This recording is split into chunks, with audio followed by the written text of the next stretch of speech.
Hey guys, this is Gerry O Point for Kids First, and today we're reviewing the brand new film RBG.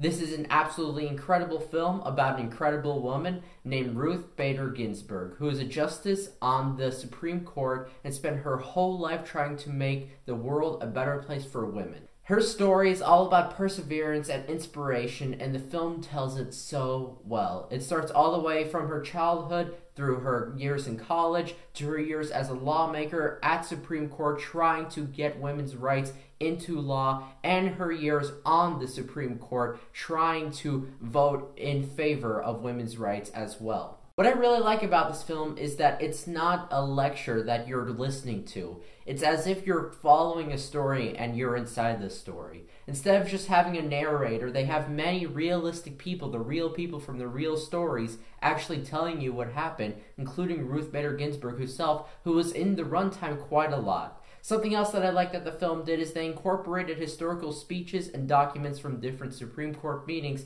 extraordinarily well. This is a kudos to the editing, as everything just flows really nicely. And what's amazing is that 20, 30, or even 40-year-old speeches just flows perfectly with what the dialogue is or whatever they're talking about. And that really gave the feeling that you were inside Ruth's life and kind of going along with her life because it is in chronological order. However, one thing about the film is that it's a lot of information to cover. Ruth had a very complex life with a lot of incredible things, and that means there's a lot of material to cover. I do think that they probably could have focused on a more specific part of Ruth's life, maybe her work, maybe her personal life, maybe a specific section of her life, instead of covering everything. While I would love to know everything about Ruth, it just seems that it gets a little overwhelming at times.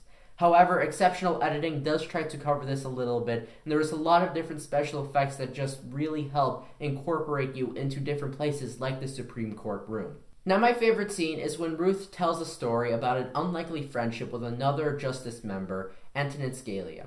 He was a justice of the Supreme Court just like Ruth, but unlike Ruth, he was very conservative in his thinking. Ruth, on the other hand, was very liberal in her thinking. Now, those are two complete, utter opposite sides of the political thinking spectrum, but despite that, they're actually close friends.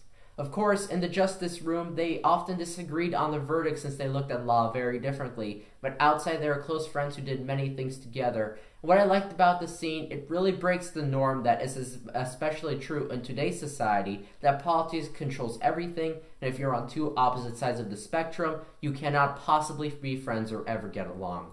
Now, while this film has many important messages, it isn't meant for younger kids. There's a lot of complex and very important ideas in this film that kids may not be able to understand or comprehend, so I give an age rating of 13 to 18. I also give it 4.5 out of 5 stars because it is an incredible documentary that tells the story of a marvelous woman that will truly inspire you and make you want to go change the world, but I do think it covers too much and it could have been narrowed down slightly. If you'd like to check out this film, it's in theaters near you starting May 11th. Again, I definitely recommend you check out this film and learn about Ruth's story. I'm Gerry O, reporting for Kids First. Bye!